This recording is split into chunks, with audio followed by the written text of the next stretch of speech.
All right, we got 1:30, folks. Let's go ahead and call the Public Works Subcommittee meeting to order at 1:30. You got that, Mike? Got it. Cool. All righty, and we'll do a quick head count. It looks like we've got everybody here listed on there.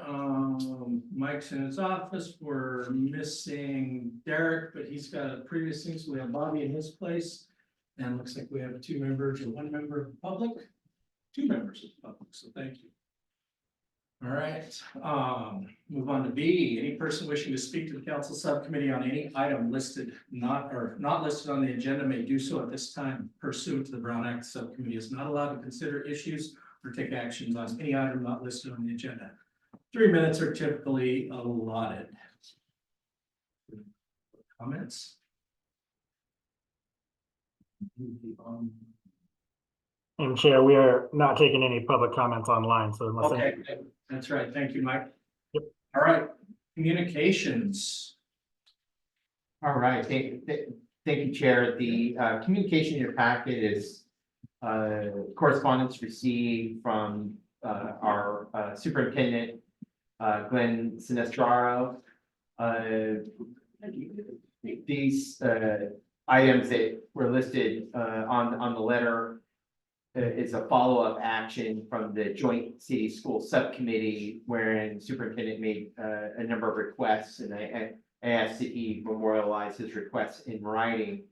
The 4 items that are requested include painting on the river tank, a home of the Eagles. We often see that in a number of cities, as there's some reference to the local high school motto on the local water tank, which is quite visible from the high school. Following the letter, also is to study and upgrade the crosswalk of the intersection of North Street and Cloverdale Boulevard. North Street, of course, is the, oh, here we go. We superintendent. You're seeing that drawing corner. Was just addressing your correspondence. I deserve that. The second item is to study and upgrade the crosswalk at the intersection of North Street and Cloverdale Boulevard. North Street is the street that runs east to west or west to east through Cloverdale High School. And then they're studying and upgrade the crosswalk at the intersection of School Street and Cloverdale Boulevard, and that's just immediately east of Jefferson Elementary School. And then last but not least, explore the option to either privatize School Street or close public access to School Street during school hours. And kind of the item noted here is closing, excuse me, by using gates. And so this was received prior to the last subcommittee meeting, but that meeting was canceled, so it's being considered at today's meeting. And of course, Mr. Sinestro, or Superintendent Sinestro, was invited to speak to his correspondence. I'll kind of start with item 1. I think that's a workable request. Put your guest in the corner, that's really nice. Principal puts the kids in the corner. Assuming this subcommittee agrees and supports the request, we work on drafting an agreement that would just outline the responsibilities of both the city and school district for the painting work and maintenance and so forth. And we have a template based on the project we worked with the school district on, that was the planters. So we kind of use that as a model, and superintendent and I can discuss the specific terms. Ultimately, any agreement requires council approval, so it would go to council for final approval. So Chair, kind of up to you if you want to walk through each one of these. Well, yeah, and I think that on the home of the Eagles on the Ritter tank is, I mean, you look around at most of the towns you drive around, whether it be Northern California or any towns anywhere, and there's some school pride, some local school pride. So with me, I think that it would make the Ritter tank look good. People could see it and give the kids a little bit of school pride also. So my opinion is, yeah, let's run it up to full council and see if we can get that approved. I'd like to see that included. I think it'd look good. Yeah, I'll definitely go along with that. But with the exception of, well, with the topic of School Street, the only thing I can remember when we first shut that street down, is we brought the fire district in on it. So I think it's important that we get their input so they can understand what type of a gate it is or what type of cable it is. So, and I'm sure those guys, they're gonna go through there anyhow to get up further up School Street in the back end. So, I'd just like to see. What are we thinking on that? Yeah, so since then, Derek, I always forget his last name, so I'm gonna say it. Yeah. But, Montague. thank you. So, since then, since the letter happened, he's come and spoke to me about the just the different possibilities. And obviously gave me a little bit of historical knowledge, which I don't have any of that, obviously. So if this is like, poking the bear, I'm asking you guys to let me know, and I'll let the bear go for a little bit. It's just from the outside looking in, you got an active street going through the middle of a high school, of a school campus. Is just, there's a laundry list of reasons we wouldn't want that. But also, so his first idea is that, cause my office is right there on that school street. And there's a lot of, yes, before school, after school, and lunchtime is busy with our kids and our families. But I would say the majority of the people that go through there have nothing to do with the school. It's an outlet to be able to get from that part of the housing straight through. One of the options was to almost get some somewhat kind of barricade stuff, but without the sand and water in them, and just drag them over in the morning and close the street during school hours. Kind of as an initial part. I guess there's a way you could put in for a permit to be able to do that. He thought that might be a good start to kind of see how it goes. That wouldn't stop if there's an emergency, they'd be able to, technically a car could plow through that anyway, right? Because we're not talking, but right now we basically put up signs that says not through street during school hours, but might as well not even be there at this point, because people just drive right around it. So, and then that might, to kind of see how it goes. We also talked about potentially making it a one-way, to be able to do, because we have various issues there. So, and again, if you guys know this, I'm sorry, but from my vantage point, is in the morning, for example, is we got people turning into School Street off of Cloverdale Boulevard. You have people exiting onto Cloverdale Boulevard, going both north and south. And then you've got a crosswalk. So we've got a nightmare right there, right? And so my thought would be is if we ever eventually got to where it was closed, that front little crescent shape there in front of the high school, we could beef that up pretty good to have that be the drop-off area, so to speak. And then obviously the unique part about it is, I'm kind of going through a lot of stuff here, but on the west side of School Street, by the time, the baseball field, everything like that still is a residential essentially, because there's houses on the south side that are basically just past the gym. So you obviously could close it past there. So we would have to, if we were to create a one-way going west only, I would kind of take care of a lot of issues, because you wouldn't have to worry about the back and forth. Kids could still use that back parking lot. If you were to cut it off, you would have to create it in and out of our parking lot from the west side. Does that make sense? So one way from where? From Cloverdale Boulevard going west? Correct. Gotcha. Correct. And then that would obviously eliminate a lot of the cross pollinations, right? But you know what I mean? Yeah. And so there's that's that part. When it comes to the street, that's some of the issues that we're kind of thinking about. And again, I don't know which one's best. I would kind of basically defer to what the professionals know about. I'm a school superintendent, I'm not much about the flow of traffic and what that would be like, and whether or not the people that live on the west side of us, how they would be affected by that, because the one way would essentially push all the traffic their direction, right? So that would be, and I obviously don't live there, so I don't know what's going on for that part. So there's a lot of different things that we're talking about there. Yeah, so up on here, we're looking at, because you can see where there you go, see the first School Street there right next to the, go back to the left a little bit. See the gym there? Yeah. I see there's a housing right there next to the gym, right? So you couldn't really, you'd have to create something there, right? To where. Yeah. Right. So to me, the one way might, but that doesn't solve the problem, right? Because you still have I mean, we have sidewalks there, you got people of all walks walking through there, right? And the problem with the school thing is we don't know who's walking on the streets, right? It's an access thing, right? We could have. So that's the problem with the one way is it's still a street and people can still walk on it and still have access. Like during school hours, it would fix kind of your high time areas, you know, your drop off and pickups and lunches. But it wouldn't fix the issue with people just walking through your campus, basically, right? Anybody can have access to it clearly from the How campus. about like a swing gate style from that sign right there, or the bollard, that yellow bollard? Because you've already, like you said, we've got the barricades right now that you drive around. Totally. They're doing nothing. So that's technically an open street, so if you were to during school hours, come up and do just a swing gate.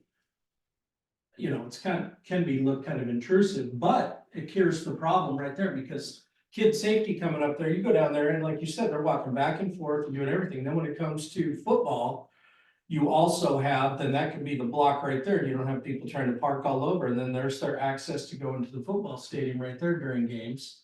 And it keeps them to the west, problem being, now you've got those houses and all the west people, that's gonna be the sell to them, but a swing gate could just shut it down. You know? Correct. Well, And Derek had a couple, Derek had a couple of and I can't remember, Derek had a couple of reasons why gating might not be Right, the best either, and I don't know what those were, you know. Well, I like the idea of the K-rail gates, Mhm. or the big orange. I'm not in favor of making it a one-way street. You know, we have weekends that people want to go up and down that street, we have all summer when there's no school. So if we could, the school of last resort for me is a one-way street. I'd like to just see us block it off, and you're gonna have to block it off, I guess it would be east of Washington, which is that street that's poking out on the school street now. Correct, Yeah, so, because there's about 2 deep, I think, in, yeah, on that side of, in School Street. yeah, and in this way, they can go up and down, you know, Washington, hop on school on the west end and go from there. So whatever it takes, but like I said, if it's one way, I'd like to chew on that a little bit more. And that was, again, we were just brainstorming, Yeah. basically, with just different ideas that he was throwing out, because I just said, hey, what are the different things we could possibly even do? The other thing would be is just not only the traffic, like I said, but also the access piece, right? Where people are walking their dogs, walking, just using it as a street for pedestrian crossing, right? Which people are just, again, coming right through the middle of campus at all hours, basically. And I agree with you, I think if we were to put, let's say, gated, right? right. Like 5 o'clock would be wide, I mean, depending, it'd be wide open, weekends would be wide open, everything like that too. That's not our concern. Our concern is maybe just during the school hours. Summers obviously could be wide open because we just have summer school and that's pretty contained. Well, what it does when you, if you did a swinging gate, you could put it across the sidewalk as well, so the sidewalk closed and then. Right, it would just take some work because people would be like. Kids walking to and from, right, because it's an accessible path. They Yeah, close to the sidewalk. yeah, yes, but I mean, kids would have, it'd have to be accessible enough for the kids that are walking to school to get to school. Right. But I'm talking about just your average run of the mill people that are walking during the school day, right?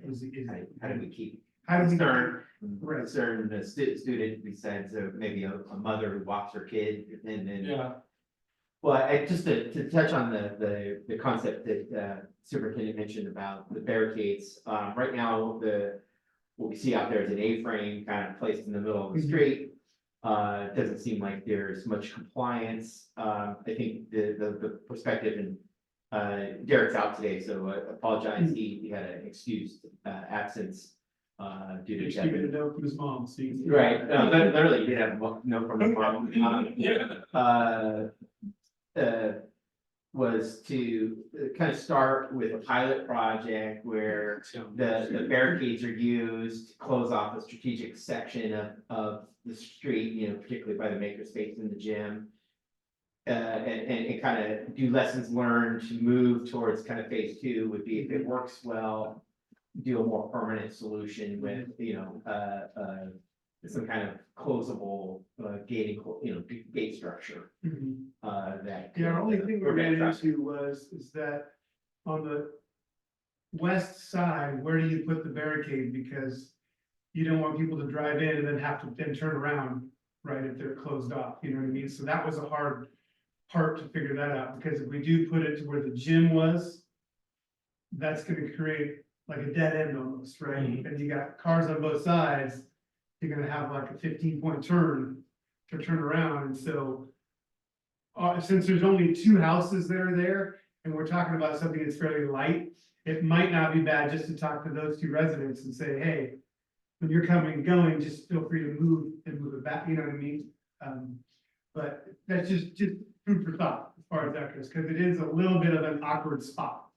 And students use the parking and staff, north of the, Correct, or west of the makerspace.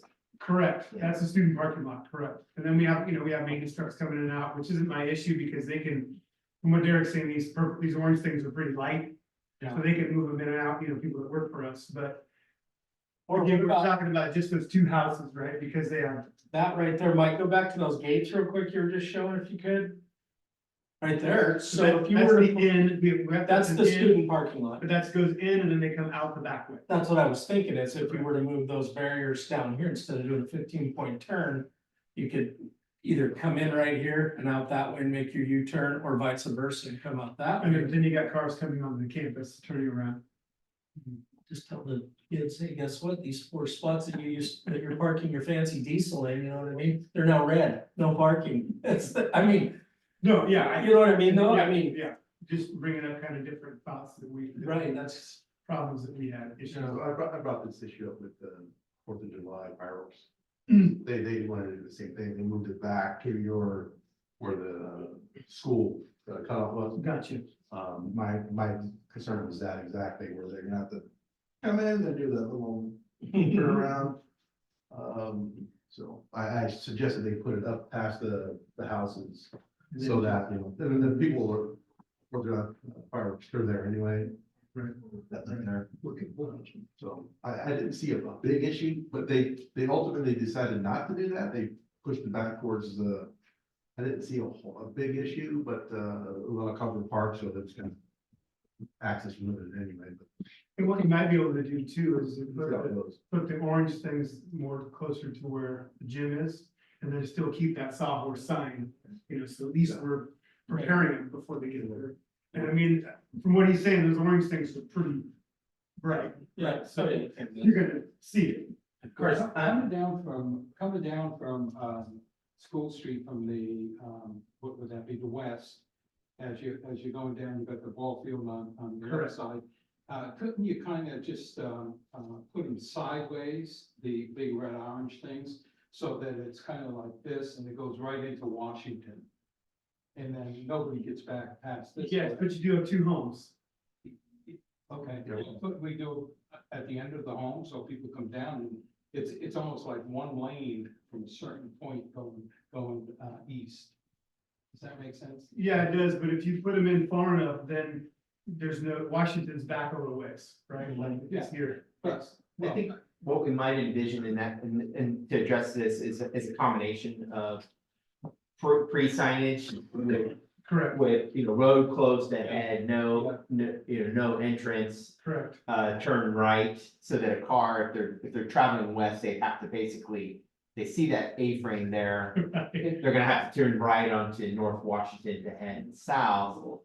Otherwise, if they go further, they're gonna hit a permanent not a permanent, but, Correct. the barricade's gonna show that the street's closed. and I think we have to remember that these are, people that usually live in that neighborhood. They're gonna do it once, maybe twice, and then they'll remember. It's not like we've got strangers coming from town, trying to get down School Street. It's all people that live there. And after a while, they'll figure it out. I'd say like you were mentioning is maybe get with Derek when he gets back and find out more permanent, but do a trial run and throw some of the K rails out. Like I said, that was Let him his get kind of used to it, thought. yeah. Yeah, and then that way we can kind of see how the residents feel and, Yeah. and that way it's not, I like that idea. Yeah. and maybe it just kind of presents a natural solution after we do that. Before we hit them with the gate before next year. We will hold back. And what we've asked the superintendent to do is go ahead and file for an encroachment permit that go on record. City totally supports the effort. Yeah. That way we can route it to fire and obviously PD, just if there's any specific signage or engineering conditions, but otherwise, no fee permit. It's Yeah, really he was kind of supposed to memorialized. send me that information and I haven't gotten that, Okay. the permit or whatever. it is. Yeah, it'll be online. Yeah, it'll be a link on to our portal, so it's pretty. And so what, and so Derek and I also talked about this and really what we're looking at. Our concern is with the single house, I believe it's address 452. On the corner On of School School Street. and Washington, they obviously use their street parking. And they need to be able to access that. And so putting the barricades just beyond that Correct. property. I think it's not that long of a space to have to back out. I don't think anyone's gonna be making, And I agree too, that multiple. once they do it a couple of times, they're gonna. Sure. Sure, and anyone that even starts to turn down the street will in theory see the barricades, it's gonna be pretty close right there. Anyways, and so, really just be mindful, I think this is the address there, but just that person needs to be able to access their street parking and additionally kind of their driveway, where the 3 cars there. I think usually from 2012, 2019. And then moving down the superintendent's letter, there is a request to study and upgrade the intersections of, both, School Street. Yeah, and if you And- could go to the school street in Cloverdale, that one's a little more unique than the one in front of Jefferson. Or of North Street, because where we have the issues. Go north, Mike. No, this one right here. Oh, this one, okay. So when you're coming out towards us here, as this picture showing from School Street, right? We've got people going right and going left, right? And then we also have people, so we got people going north and going south, which is one issue. Second issue is we have people coming in from the boulevard, either headed south turning right or headed north turning left, right? So we've got a conglomeration of stuff going on here. And then we have a crosswalk. So I don't know, just again, superintendent guys, so take it for what it's worth. If it's a stupid question, you can tell me. Well, you've already got me in the corner, so we're good. Is I'm wondering if we might relocate that crosswalk to be a little bit more either one way or the other, instead of being right on the street. Or right on the intersection. And what if we moved it more towards the church, let's say in the background there, right? And, like halfway in between, and then that way you're pushing the pedestrian traffic going across down from that spot. And again, and I'm talking, and then if we did that, you would hopefully do like you did at Hillsburg Avenue, right? We have a big lighted thing, potentially some lighting on the ground, where it kind of really draws attention to it. I don't know if that makes it more of a problem, less of a problem. It just seems like there's a lot going on at one spot. And it's not like it's a T rather than a plus sign, right? So it's not like a through on there. That's the hard part. So you And think, yes, there's 16-year-old drivers too, right? So that adds a whole different degree of difficulty for them. so you're saying keep them both. Yeah. Keep both crosswalks. Alleviate the one in the middle of Boulevard right now and move it. I'm saying move the one on the boulevard away from the intersection, so to speak. So you push the pedestrian traffic Away from that. away from that, right? Okay. I don't know that you could stop, I mean, I think you almost have to have one at the top of School Street, right, in order to get across there, right? You almost have to have that. I'm just saying, or even if you moved it north, I'm just saying, what if we moved it away from the high traffic left and right, north and south area? Because again, it'd be different if School Street was a cross street, right, instead of being, a one-sider. And I would say for 20 to 25 minutes of the day, it's 3 times a day, it's pretty ugly. You got lunch before school and after school, it kind of gets a little tricky. Do you think the students would actually use it, or would they just continue to walk straight across to the little taqueria? You know, That's a good question, but and that's what I'm saying, I don't. And that's where I would probably defer to the professionals to see if, does that even make sense? And it could, like I said, it could just not even be an issue. It just, and maybe we just lighten that one up better, put more. Cause right now, I see that pedestrian cross sign there. Yeah. With the green one, it basically just has a couple of twinkly lights on the outside that you cannot see in broad daylight. And so it's not a very good warning, put it that way, to people. And I mean, Cloverdale Boulevard, people, students included, it's a fast driven area. Right. well, I'd like to see us try and beef the one that we have now up. I think adding another one might be a bit of a challenge. No, I'm talking about eliminating that one if we did, I wouldn't add another one, Well, but yes, but I agree with you. well, I mean, where we locate it might be a challenge. I'm trying to think, across from the church, we've got, I think it's, Liberty Street, is it? Or Victory? And there's one down, I think just a little bit farther, I think there's one Yeah, right. Ooh, I've been in the library. There's is that University, where it is? Yeah. Okay, and just meeting south is University Street, guys. Yeah, And yeah. then south of that, there's Caledonian Court, and then you're down to Fourth Street. Right. yeah. So I think the superintendent's request is kind of to put in a mid-block crossing. Kind of a buffer zone before you get there. Just from a traffic safety perspective, the traffic safety engineers that I talked to always express reservation about a mid-block crossing. and what does that mean exactly? Meaning there, it's not at an intersection, so. Oh, it- gotcha, It's yeah, unusual to have a crossing kind Totally. of without, an associated intersection. Now, that doesn't mean without, additional significant investments in terms of Understood. making it a very dedicated, because you end up, what happens, because we have residences there, is that means putting an ADA accessible path So, in front of someone's house, right? Either on both the east and west sides of the street. Now, I'm not saying it's not workable, it's just then you paint an additional red curve on each corner, so it ends up. and then the council the issue is, do they just cross even because they're used to crossing? Right. That's But the signage that is there, I entirely agree with the superintendent that the trend is to move towards very high visible pedestrian indicators, and the one that's there has 4 lights on it. The newer versions literally have somewhere like 16 to 20 LED lights, so they're when they are pushed, they're pretty significantly visible. Based on the kind of the design concept that we're looking at for Healdsburg Avenue, one, we did a couple of things. We tried to shorten up the distance of that crosswalk by bulbing out the both the accessible paths on each Two side, safety heads too there. putting in the brighter indicators. But one of the things we haven't done that we've reviewed is the idea of putting in a mid road pedestrian refuge, where you basically create a curve for northbound and southbound traffic with another sign, so that if a pedestrian's crossing, they only have to, they do one lane at a time versus the entire crosswalk. They have a kind of little stopping spot that also has another indicator.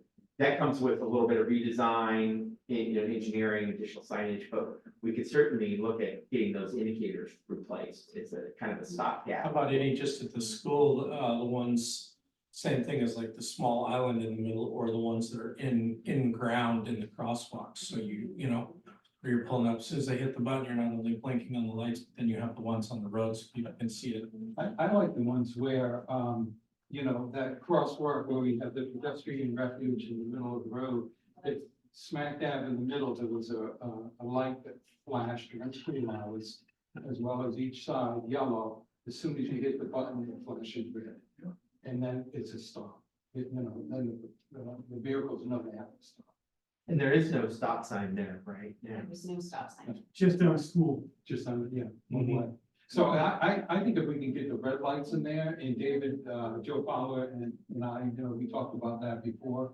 Santa Rosa has them down by the JC, right in front of KFC, no, right in front of, Chick-fil-A. They push the button, it flashes red, and across the street, they bring you. So They had one. That's pretty They had one of those in Markfield too, it's very effective. That's like a 4 lane. It sounded like. Yeah, yeah, but I think that's the only way we're really gonna get it under control. And I think that North Street's similar, Same thing. because, and it's actually probably even more so because we're talking about this, the age of the kid. Age of the kid's lots different from there. And that's got a different situation because my understanding is that that stop sign is newer. So people don't know that coming down the hill is stuff. Say they don't know that, they should know that. And obviously coming down the hill is a greater rate of speed naturally, right? Yeah. And then that's funky there too because of that quick stop, right? The quick stop seems to be a little bit cheaper on gas, right? So a lot of people pull in there, and of course it houses about 4 cars total, right? So you get a lot of lineup in the morning, or you'll get, it's just, you guys know what I'm talking about, right? So, yeah, and then you've got people coming out of North Street headed west, going left and going right. The only difference there is you got a stop sign, right? So it does allow for a stop in traffic on Cloverdale Boulevard, right? So that's something that's nice.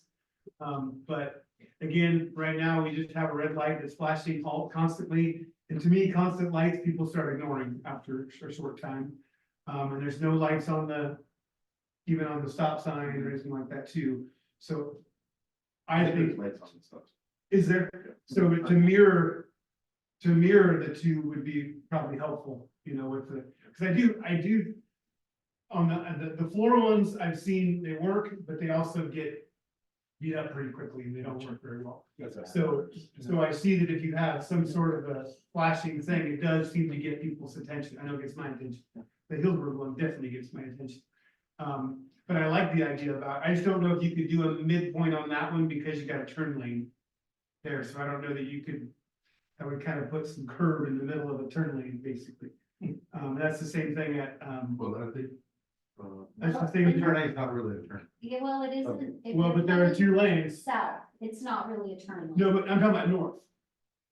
Actually- Because right now, the only crosswalk's on the south side, it's not on the north side. On North Street. Of School Street. Yep. Excuse me, on North Street. North Street, It's not by the motel, there, it's just on the corner of the quick stop. south corner of the Yeah. quick stop. The stop sign turns into. Fair enough, but as far as putting something in the middle of intersection to really draw people's eyes as they travel south into town, you could. South into town, yes. You could booger up that middle turn lane because there's nobody turning, It's not a turn. it's not really a turn. Over here. Yeah. Correct, that's it. correct. I was talking about more people heading north. Because it's vacant. Because nobody's turning. Turn. Right, I was talking about people heading north, that then there's a turn lane there to go left onto north. Which is a lot of north, but you know what I mean. And this doesn't show that above the sign is now a red flashing light. I know, but the constant red flashing light, I think people tend to know it's there and not pay attention to it after a while. Pointing out that it's. No, it you're right. actually is. Right.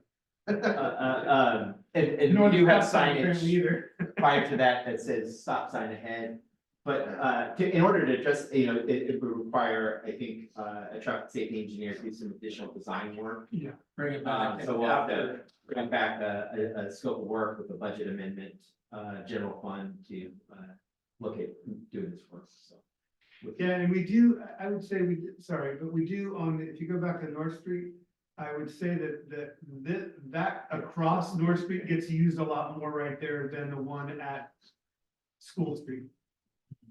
Right, because we do have some people that come down, walking down by I don't know, is that a motel there or what that is?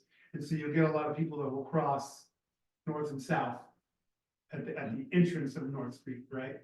So, again, I don't think it requires any extra signage. I'm just saying this one seems to be a little bit more used because they have to cross over to the quick stop because they take a right and there's no sidewalk, right?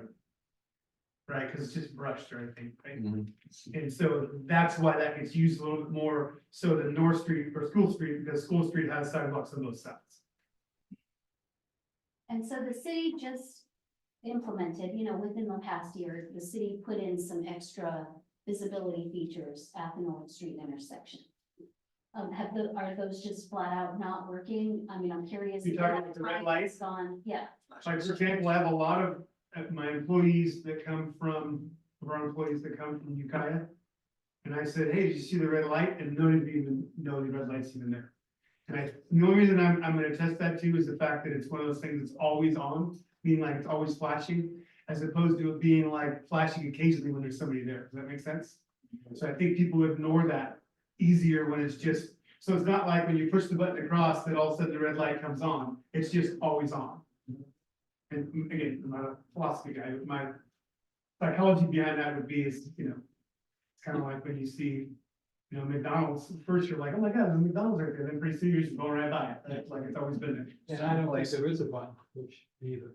It's just. I don't believe there's a button There's to go not. across there, that's correct. It's not. So- And again, that's our, I hate to say littlest, but that's our youngest Right. group that goes through there. And we have, which is good, we have a pretty high walking population, which is great, we're trying to encourage that.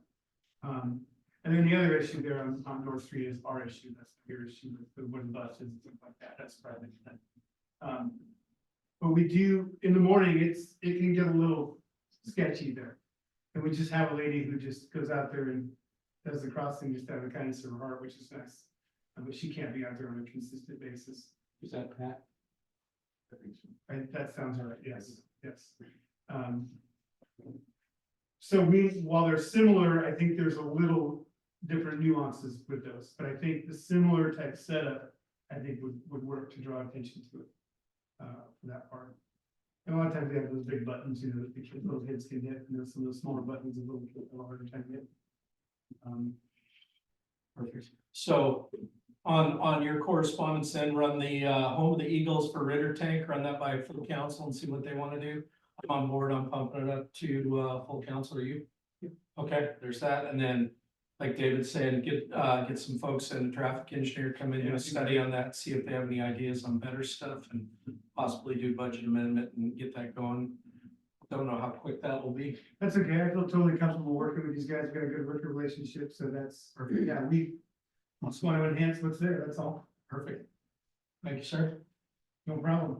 Am I okay to get out of the corner now? I have one comment. Did you read the parade of 200 students that just went by as I got out of my car? Just now? It was as I came in. Seniors went by. See, yeah, it was a Oh, you mean you beautiful, graduated? yeah, a beautiful parade. The blue color was amazing. So I assume that's the Eagles blue. Yes, I I just assume that's had what- one question. Is the motivation from someone who got hurt or it was a serious robbery, or is this preventative, the whole approach that your request is come from? Both. Both, okay. So no, I said this in before the latest accident with the scooters. Yeah, okay. But, no, just my auditing eyes for being new to Cloverdale, basically what I saw and talking with the board. And don't get me wrong, I know it's a unique situation, and I know the high school used to be on one side of the street only until it moved over. And, it's just all growing pains, but, our ultimate, especially, I hate to say it, but nowadays in school, you can't be too careful, it's the problem. Yeah. And the fact that we have a public street running right through Did you talk to Santa Rosa JC? They have a similar situation that would be driving right through campus. No, I have I not. was just curious what their experience was with that. Yeah, no, they also have a high school right next to it too. Yeah, that's true. Which is interesting. School I'm in wrong class. School Street has always concerned me with the, being a drive-through street for a drive-by shooter. I mean, that campus is just wide open. Well, but if you think of it too, you still got Cloverdale out, those are right there too for access. And a lot of your older sites are on a main drag usually. Yeah. Nowadays, if you look at high school, they're out in the middle of nowhere. So, Well, you have that lot down there. no, I always need a couple $100 million, we'll be good. Yeah. I don't think we should tax anymore though.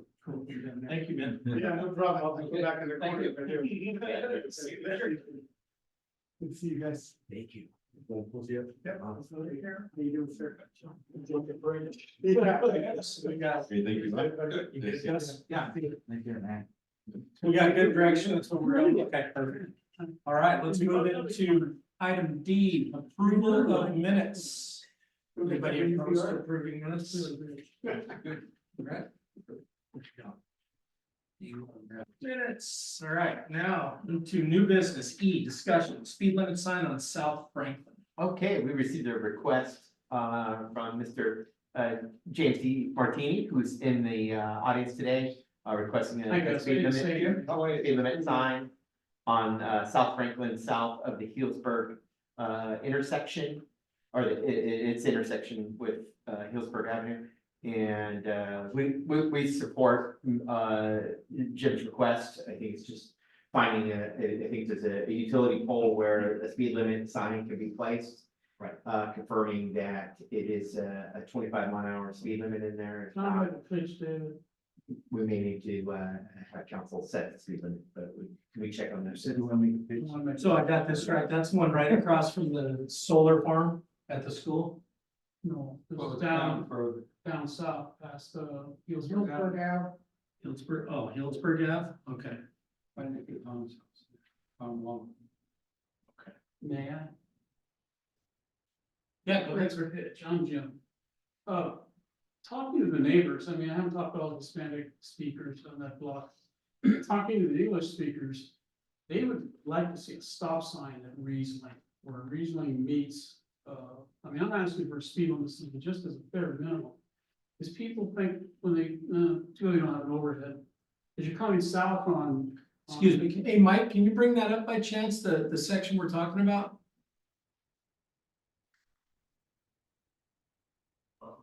Which intersection? Riesling and South Franklin. Behind the owl, of the old owl. Oh, behind me. No. That actually was a good one across from Washington School.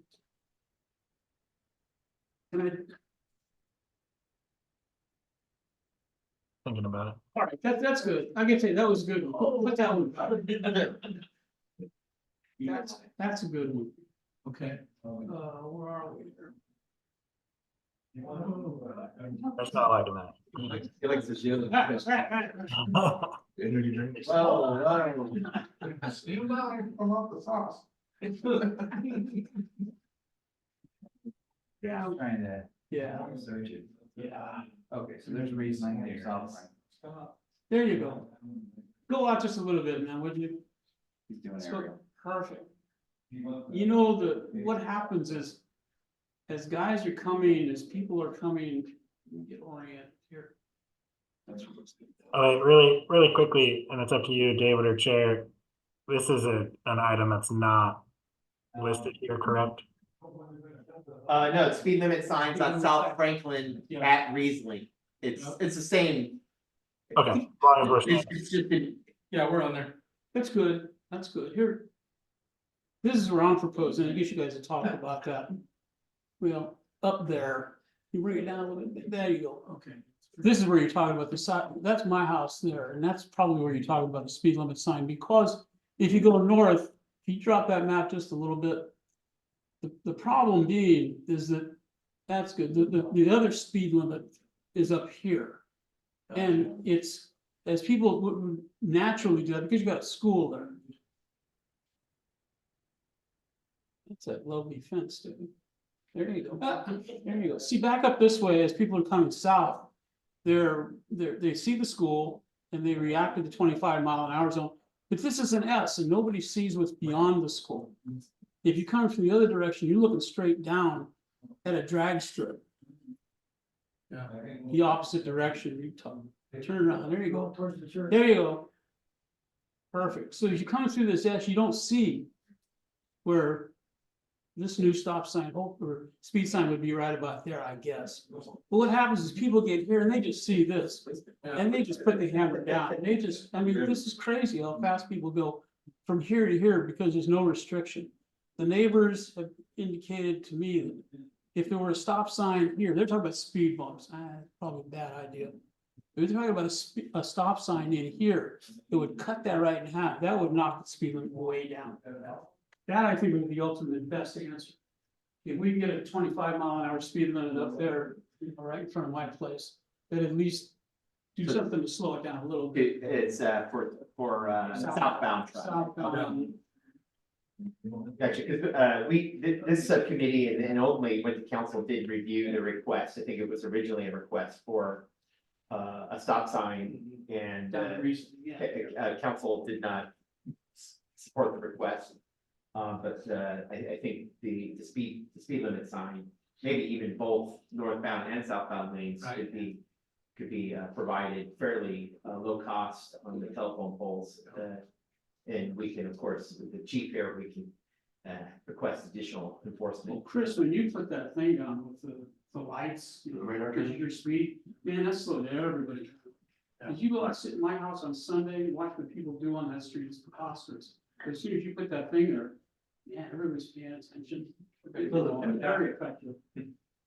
That's my pitch. Thank you. Thank you. Thank you, Jim. Yeah, I'm in favor of those speed limit signs right there. I know exactly what he's. I think that's a easy. strip. Bobby, if we can put that on the service. Yep. Definitely. Both northbound and southbound lanes, I think on the respective telephone poles, there's an existing sign, we just have to maybe have to move around. Thank you. No, I'll get on it. Yeah. May I go? Absolutely. Thank you very much. See y'all, take care. Thank you.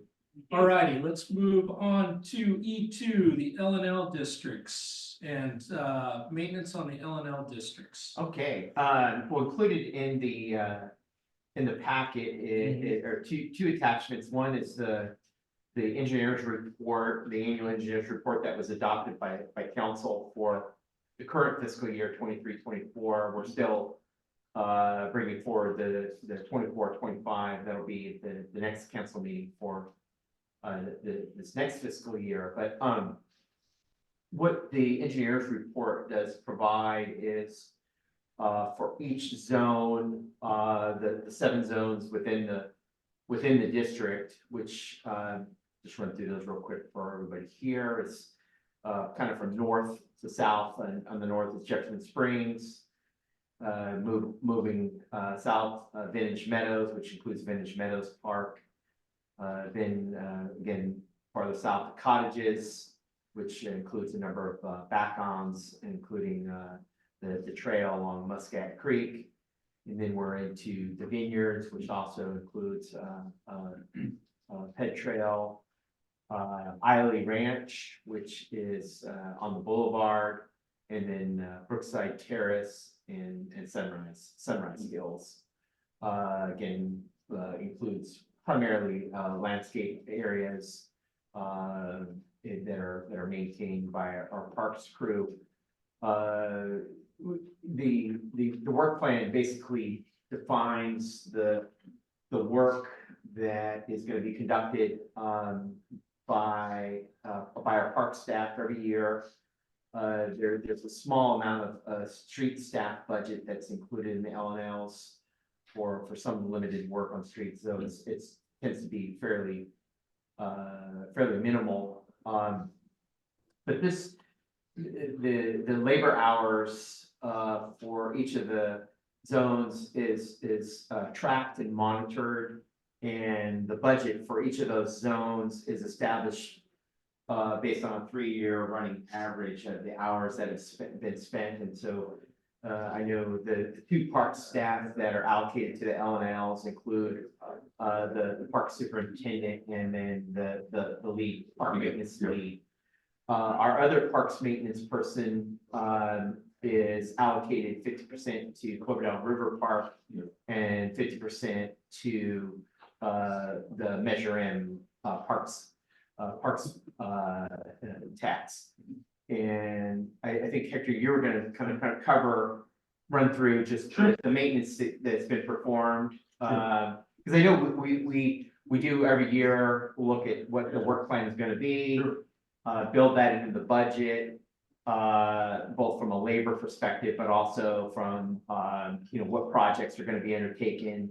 And generally, there's not a lot of, deferred maintenance, though sometimes certain things may be budgeted in one year, not the other. Right, thanks, David, yeah, you hit it. Captain, before you do, I'm sorry, you're kind of embarrassed. I just can't place the vineyards. Where is that section? Vineyards? Between the cottages and Sunrise Hill. Right, Oh, in between the two. across from that, Okay, that senior center. okay, sorry. Yeah, no problem. Yeah, so no, thanks, David. You brought up a good point. Javier's hours are currently not allocated into the 7 L&L districts, but he still spends a lot of time in the seven zones, which is a plus for the 7 L&L districts. So back to the engineer's report, landscaping and lighting districts, we do the annual special maintenance projects. So to make a long story short, every district, every year we get together with Vanessa as well, and she assists in some of this stuff. And we plan for special projects for each district. And some of this, like, for example, Jefferson Springs, this last fiscal year, we undertook a general repair trail rehabilitation project where we graded the trail and added the base and some compaction. So this is one of the projects that was captured in the engineer's report. And some of these projects, we split into a two-year cycle, because we all want to be conscientious, and you can say that we're conscientious of avoidable impacts of assessments. So we don't want to undertake that project if we know the assessments are going to go way up for the residents, which we always try to avoid. So some years we split these projects into two. For Vintage Meadows example, we had some modifications to the current irrigation system, where we removed some sprinklers. I'm just gonna go through it real quick. And then for the cottages district, we removed several Rainbird sprinklers and roto sprinklers. And this is, in an effort to save water. But all these projects are captured in the engineer's report every year before it gets adopted. And we worked with Susie on the budget, David, Kevin, everybody pretty much gets in it. And, going down the list here to the Brookside Terrace, we pruned all those trees on West Brookside. That took 2 years to plan for it, because it's such a small little district, and they can't absorb the whole, cost of pruning those trees. And all that is captured on the engineer's report. And every year we go, like this morning, we were in the cottages district undertaking some vegetation management efforts. I wouldn't call it deferred maintenance. It's just we're not there yet. And one of the reasons why we're not there yet, sorry, I'm taking a lot of time. on April 24th, I did a short presentation to City Council regarding the new amenities that we completed.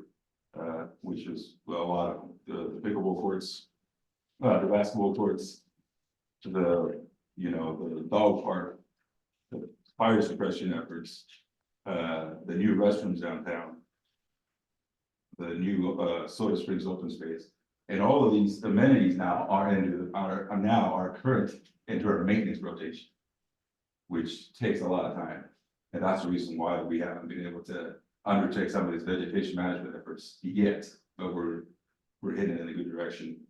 And luckily, City Council agreed to look at the possibility of hiring part-time staff for the summertime to alleviate some of this extra maintenance responsibilities. And as of this morning, we're currently advertising for a part-time staff, and we're hoping to get some candidates interested on this job, so we can come in and help us out a little bit. And that's just a little bit of information that I had here.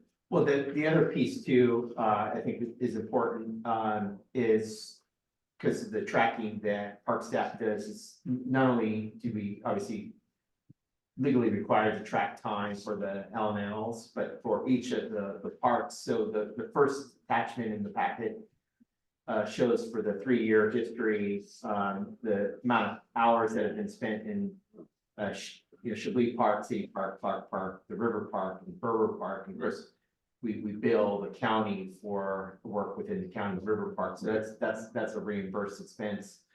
The other components that are included there, besides those, do include the plaza, streets, work on the boulevard, Times Square, which often is the landscape area, open space, and the library. So those are additional landscape. So just wanted to break it down to see kind of the overall kind of breakdown of staff hours by city facility or city park.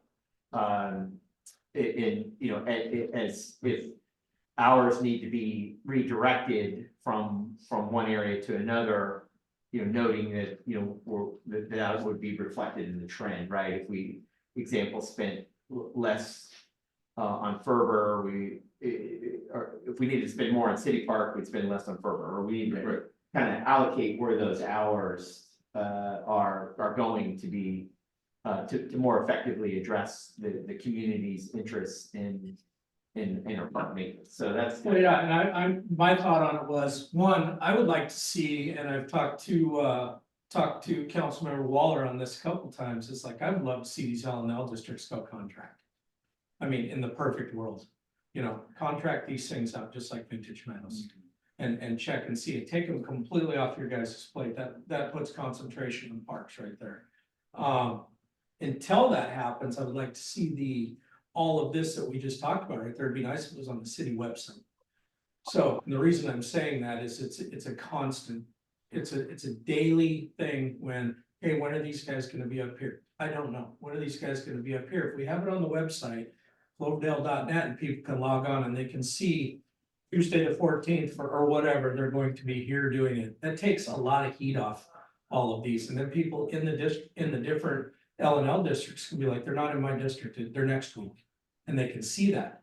Because right now it's just a constant barrage of, hey, what's going on with this? Hey, what's going on with this? Here's a picture, and I'm constantly getting them.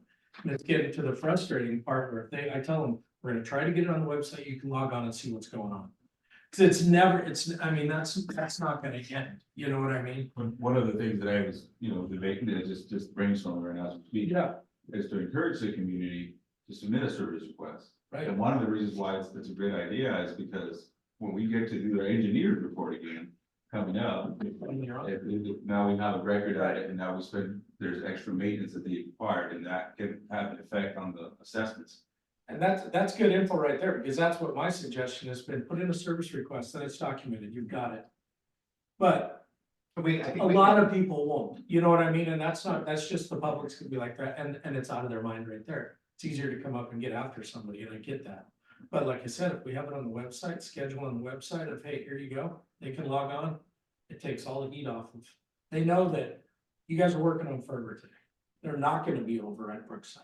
You know what I mean? And when they can see that, people start putting 2 and 2 together, but, because right now, they think that you should be at Ferber, City Park, and the River Park all by 8 o'clock in the morning at the same time. And it's not realistic. I mean, I think that's a decent idea. It is. I don't want to be the only department to put my schedule out there, out in the community either. Right. Because that to me doesn't make any sense. Yeah.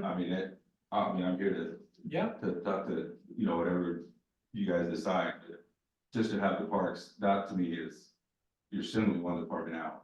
No, or even under the parks, put it under the website that we have under parks and everything that's going on in parks right now. And absolutely have the streets do that too. I'm not saying one department, I mean, the more info that we can put on the website for these people, because we're saying, hey, log on to here, it's on, we've got everything from the budget, we've got everything to, boom, it's as transparent as you can get. The more info they have, then you can turn around and say, check this. You wonder why streets isn't here? There's their schedule right there. There's the park schedule. Everybody's got it right there.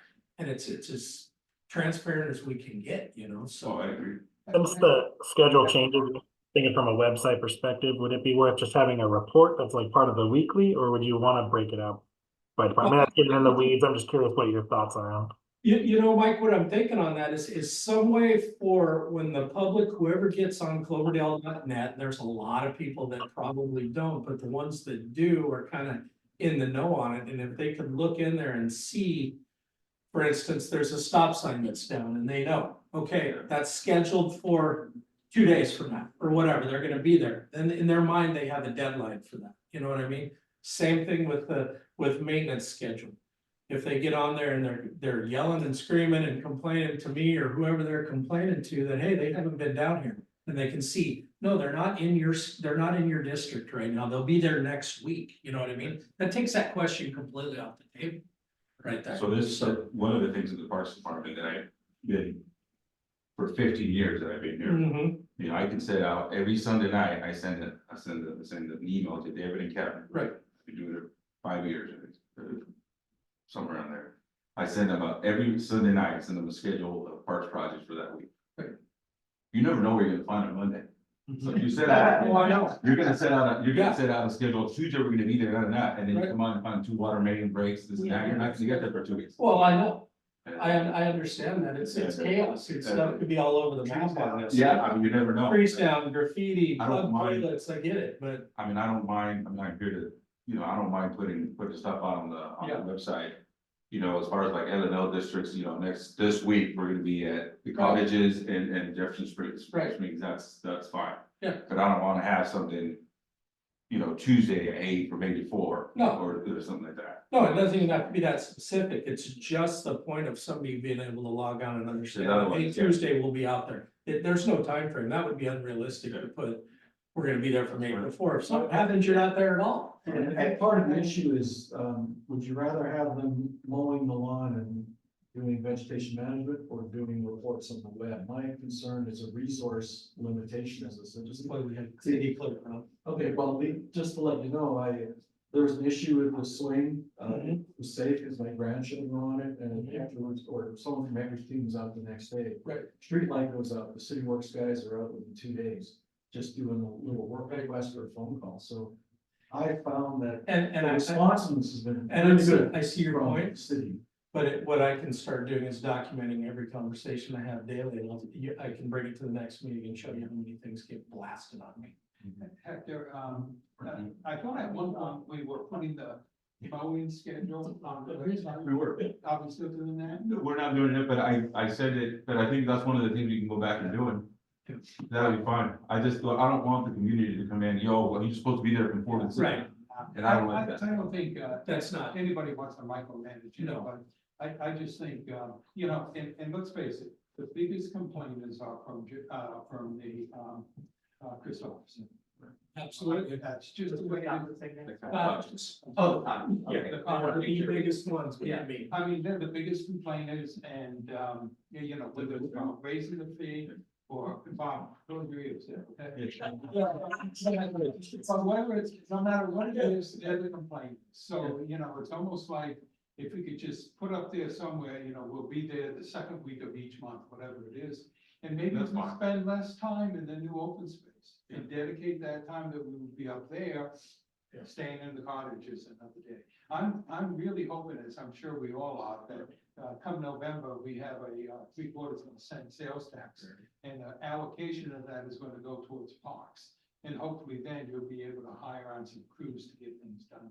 But until then, I think we just have to make sure we keep up with what we have. So the heck we can Just manage the chaos, what's going on right now.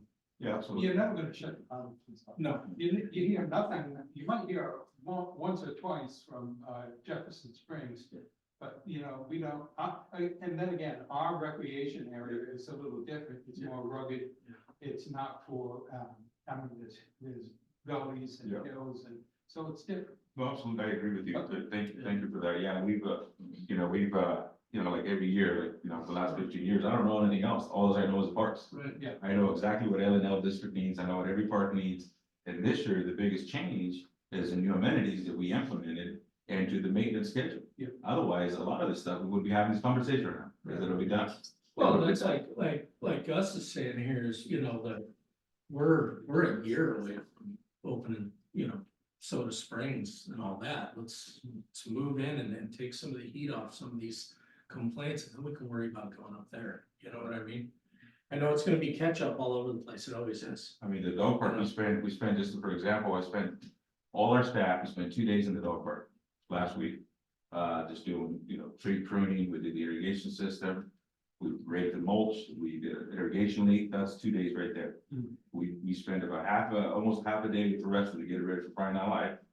And I cleaned it up, we spent 6 hours in the plaza, getting it all ready, cleaned up, mowed. And everything, so those are things that the restrooms weren't there before, and those are just, we love it, I think it's a great amenity, I think it's all great for the community. But I think it's just taken it's not deferred maintenance, we're gonna be there in 2 weeks. We're about 2 weeks away, and that 2 weeks away is scheduled, as far as schedule, we're gonna be there. I'm really glad that we're gonna be able to hire 2 part-timers, and hopefully as they leave, Yeah. that sales tax measure would be approved, and we can start bringing some people in to help the That's the plan. We're getting more out there to be contracted, because even if it's under Parks and Recs, Yeah. and we gotta pay somebody to come cut the grass, Absolutely. fine. Yeah. Well, I think it's important to point out that besides the maintenance activities, there's additional duties and responsibilities that have been placed, and I'll be the one who's held accountable for this. On the park superintendent. We, at the request of council, held an event on Saturday, it's Parks Day. Unfortunately, no council members attended, but there was 40 people there. Took additional staff time during the work week to prepare for that event, and that was a fairly, again, weekend event, my time, park superintendent time. Then we, because with the Scouts Cabin, which is a priority for the councils in terms of a project, we met with the architect on site, did a site tour, site walk. It was a critical superintendent could offer the background experience, time to be there, about how the building's used historically. Then we have a Measure H Oversight Committee meeting that's in Rutherford Park, and requires, city managers don't attend, the park staff attend and report out on how that. So that's an administrative function that's critical for the park superintendent. Then we had a request at the dog park. Even though we built a new dog park, we've received a tremendous amount of requests for new facilities, met on site for a new shade structure. Yeah. So those all things. Then we had the last week, we had the install of the plaza stage cover. Again, new project, requires working with the contractor to oversee that work, and so there's a lot of like additional administrative duties. I know that has taken your time away, Hector. And likewise, I'm hearing it's maybe not very effective, it's the weekly update. I know I could free up Hector's time by not having him do that. We could remove that as an update, because if it's not valued, if it's not good information from what I'm hearing, then we can take that out and we can relieve the duties to put him back to work. David, I don't think that's what the council's looking for. Sure. That's so for Cloverdale, I think everybody just loves that. And we want it to continue, and Hector's doing a great job. All I'm saying is, if we're getting a lot of complaints from one particular section, and it seems we are. Yeah. Maybe we spend less time in the open space district and allocate a couple more hours to that district. Okay, and then when we have some free time, we go do the open space. If not, we wait until we get the money from the open space district. Yeah. I don't know where we are with that, but, That's what they're. Yeah, and that was a significant chunk of our time meeting with the open space district staff. It was almost a whole day of time. But again, that's because our $2 million ask. Well, one of the things It's that important to spend that time with their staff to get support for that funding. I copy David and Kevin on most of the stuff. There's other smaller stuff that my requests that come into the Parks Department. I don't, if it's something smaller, but on average, I spend about half a day just on the office. And that's every day. And what I do at times when I don't have time to do it. And David and Kevin see my emails in the middle of at night, I don't have the time to do it because I'll work 4 hours in the office and I'll go out to the field, so I want to get it done. And then I send those emails at night, because I didn't get to it. It just, I don't mind doing that. I don't mind doing going out there. I've done it for 15 years. I'm not gonna stop, but But, once we get the part-time, we'll get some assistance and we'll definitely start catching up. And we're talking about 2 weeks, in 2 weeks, 2 to 2.5 weeks, we'll be done with all the mowing. And it's all done.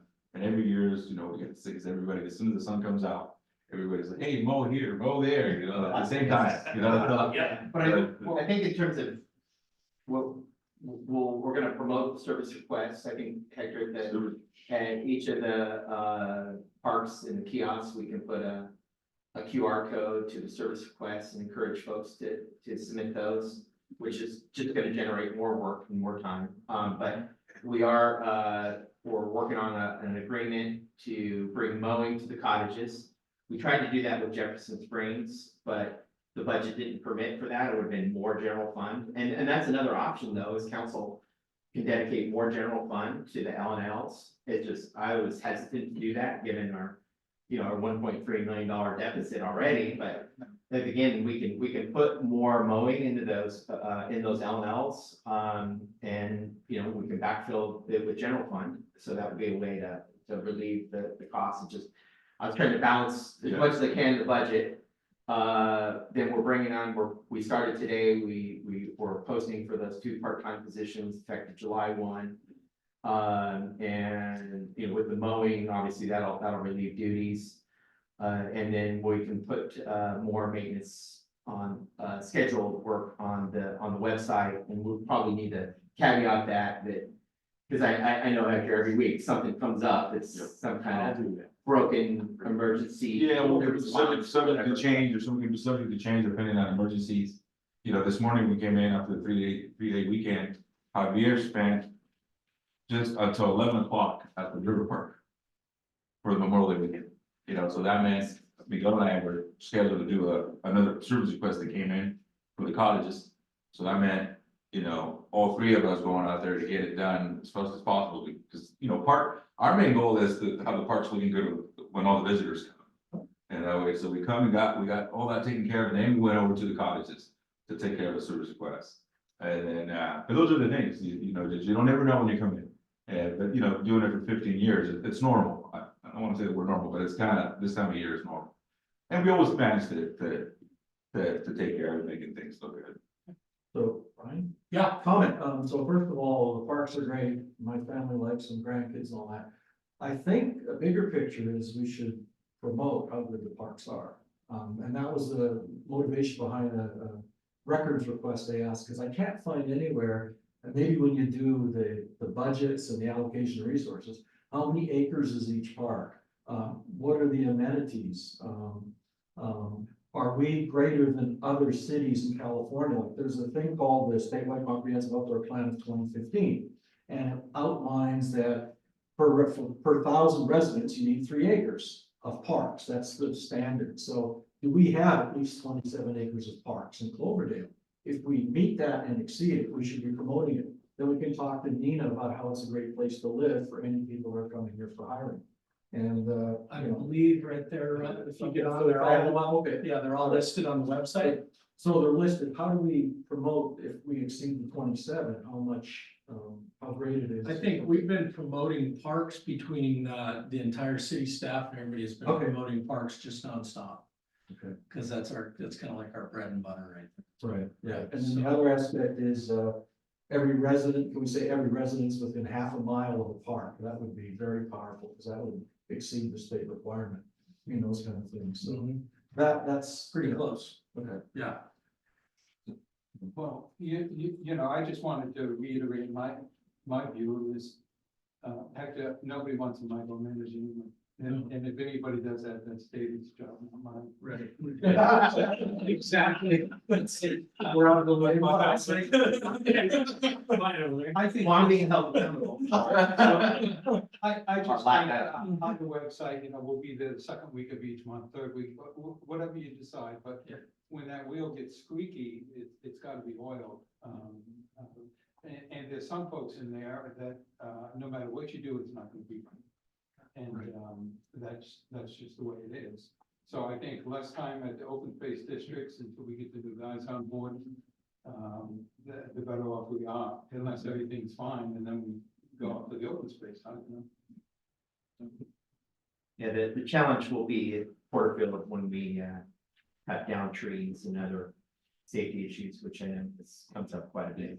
But don't we have, money set aside from the, district, to come up and do, vegetation controls?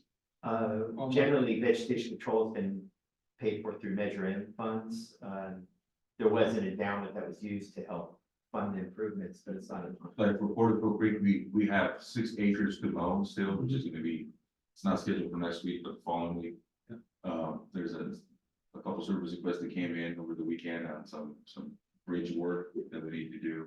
And this is a Portico Creek, not the new open space. Why did I think that ordinance that just passed, or that ballot initiative for the 5 districts allocated money to Cloverdale for vegetation management? Sonoma County got, and this was last year, got $7.4 million for vegetation management. And a portion of that was coming to Cloverdale, right? Yeah, I don't know how much of it. I'd have to give with the mayor or give Gore. He was the one that gave the presentation on that, or Tuberville, Marshall. But yeah, we were kind of holding their feet to the fire on that of. We were supposed to see shovels hitting the ground. I'm not sure where that's going, but that will be a conversation. I'll give one of those guys a call and say, hey, what's going on? Where's our money and why are we not doing it? But I guess I hear, let the direction from the subcommittee, spend less time maintaining the open space in favor of more time maintaining the The cottages. non-open space, yeah, I would say, and Porterfield Creek, I mean. If the more we can limit up there and then just concentrate on the other stuff, the better, because, and plus Soda Springs, where nobody's up there right now. No, get the 4,000 goats or whatever it was and send them back up there and let them do their thing.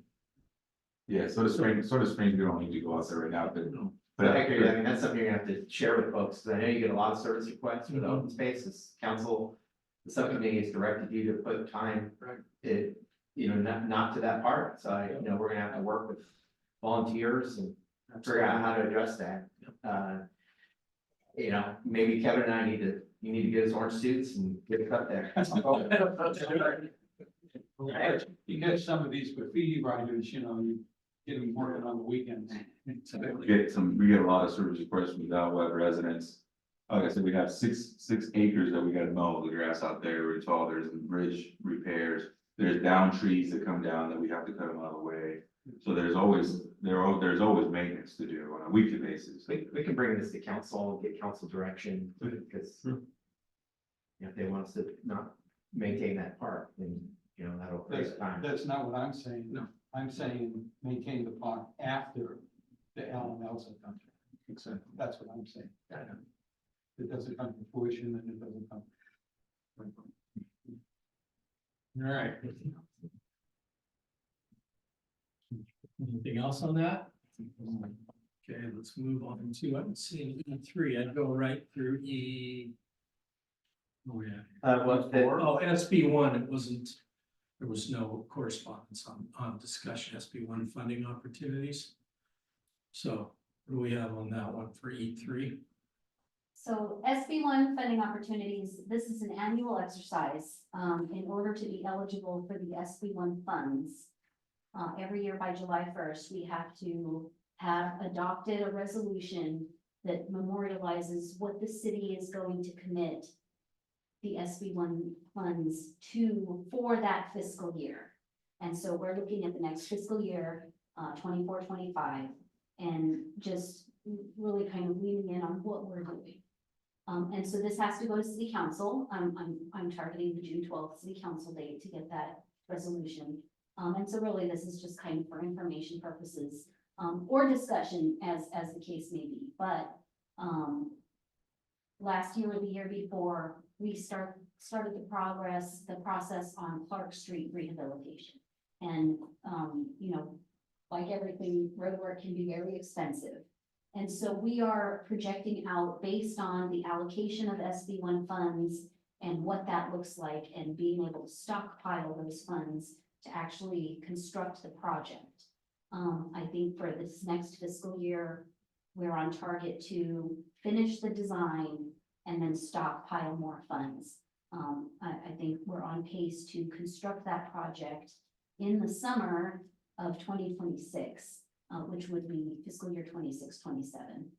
Is when that would be budgeted for. But I think that our resolution is going to move forward and say SB1 projects for the 24-25 fiscal year will continue with Clark Avenue rehabilitation. How much is that? We get about 100,000 a year? I get these mixed up. I believe so. I think we're teetering somewhere around that. And Measure M, I believe, is another bucket of money. I'd have to touch base with Susie and see what the actual allocation As is. prices go up, Well, you know what I mean? well, and hopefully, you know, I hope I don't shoot myself in the foot, but I'm just hoping that ballot initiative goes and we've got $1 million to spend a year on the streets in addition to this. That would be great. Yeah, I mean, Sure, we can make such a dent in our situation. sure. Now, if that ballot initiative went through and we want to continue on with Clark, can we use SB1's funds and backfill with the money we get from that and just? Absolutely. Yeah. The purpose of this resolution is just to say, this is what we're gonna use the SB1 funds for. There's nothing stopping Cloverdale from adding into that pocket, if you will. It's just zone it, okay. Sure, Gotcha. sure. Dennis, I think for last fiscal year's SB1 resolution, we included North Jefferson. Well, and we included that as a projection out into the future. So after Clark, then we're projecting, looking at North Jefferson, I guess Jefferson Street, and in 2 phases. We talked about that here at the Right. subcommittee. Yeah. I got pushed back and we were like, we're not looking at the future, focused on this fiscal year. And so for the 24-25 fiscal year, it's just Clark Avenue. Because we'll likely receive a request from residents on Live Oak Drive. I know Councilmember Walter, you met with a resident out there, and his request was they be added to the SB1 list as well. So that'll likely come up, I'm sure, is whether to add Live Oak Drive and Lake Street to the SB1 list. Well, you know, I'd like to see it added to the list. Every street should be added to the list. Unfortunately, that street, Live Oak, I think services 2 people, 2 households, and we don't get a big bang for our buck out of that. But spend the same amount of money and service 50 people or 50 households. But I promised the fellow it would be on the list. I'd like to at least get it on the list. We do, it's not here on the agenda, but just for talking purposes, a couple weeks ago, I met with an engineer. There is an application to do a tiny parcel map subdivision in between where the Asti apartments are and being served by Lake Street and Live Oak. And so we are kind of making a case I mean, it would be minimal improvements. They were only doing 4 parcels, and what's reasonable to serve that 4 parcel subdivision. But we could see a project that improves that little 1 block of Lake Street and then Live Oak Drive. Yeah, and that would be great because I know it's in desperate need of drainage. Yes. You know, with that whole section there and with the runoff that's going to be created by those 4 homes, maybe we can justify the drainage issue. Sure. So, yeah.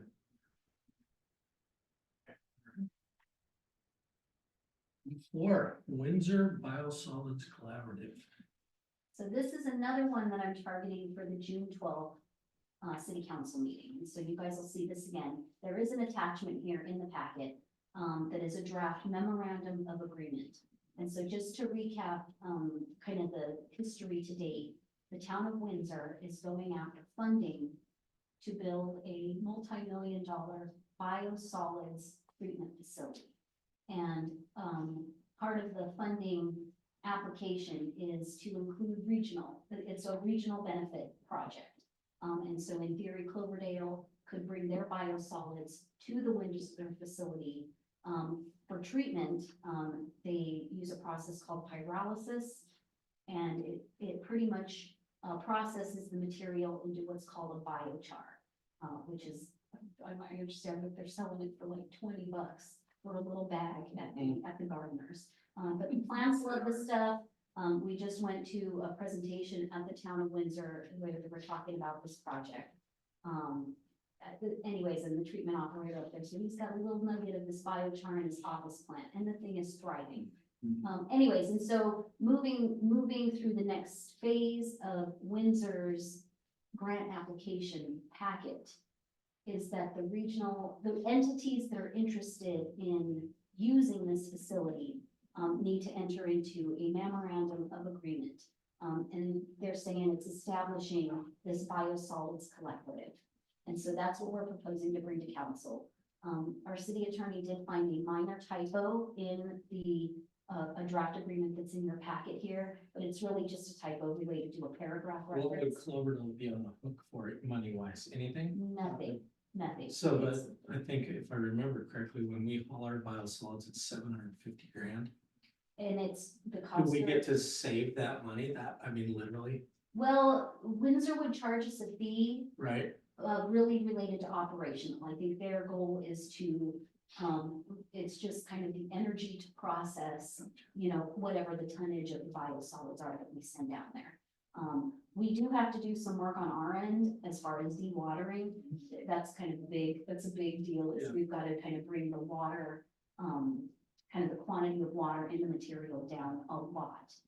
But that's what we have to do anyways. We do that here anyways when we do that.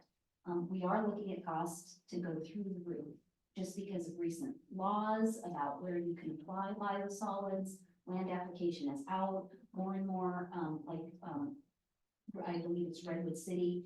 They effectively cut everybody off. They don't want any more biosolids applied to their land. And so now everybody's trucking to the Central Valley.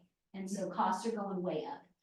And just the regulations. And so, Windsor's projecting about a 10% increase year after year, and in all likelihood, it's gonna go higher. And so I think, the time is good. It's a few years out, and we're probably gonna have to go through at least one more biosolids here, project through the city, but, with a little bit of luck, Windsor will be lined up, ready to take our solid waste at some point, maybe on the 5-year horizon. Anyways, but this memorandum of agreement, it's the language in here is pretty clear that nobody's on the hook. The parties agree to attend coordination meetings, provide greenhouse gas emissions data related to the project, which is really very easy. We've already done a little bit of that work once. And then otherwise, the parties intend that participation in this memorandum of agreement is entirely voluntary, and any party can elect to withdraw. So right now, there's no monetary commitment outside of staff time to attend some of these meetings. Thank you, Vanessa.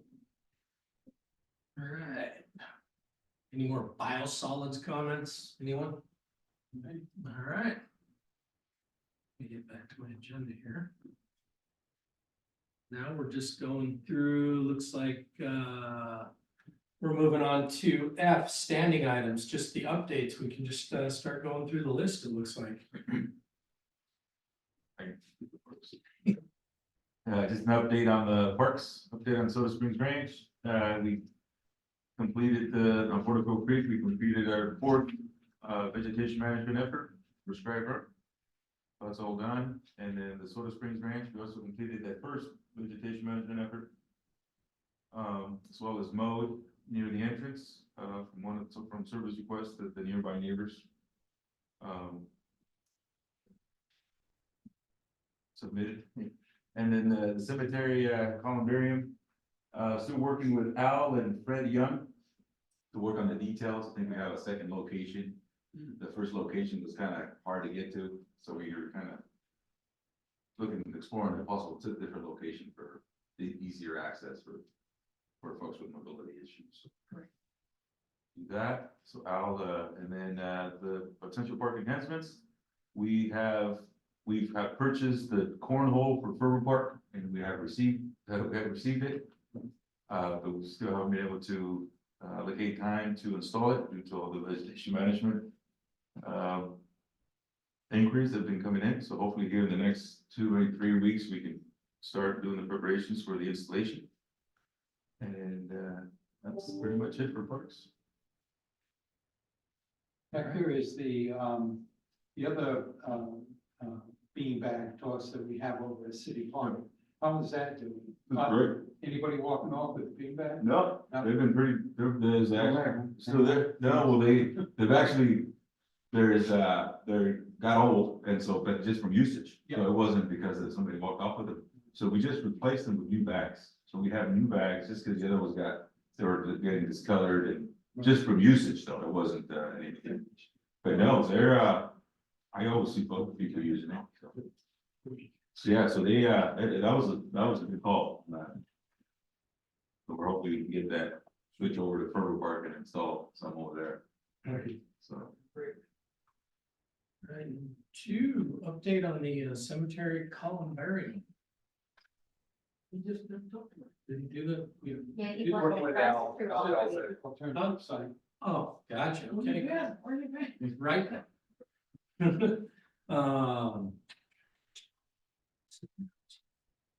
Potential park enhancements, are you done with the park sector?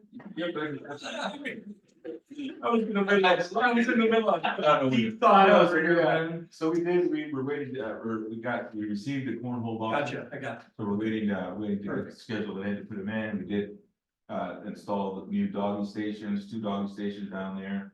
I'm working with Brad, to see if we can install a permanent storage box.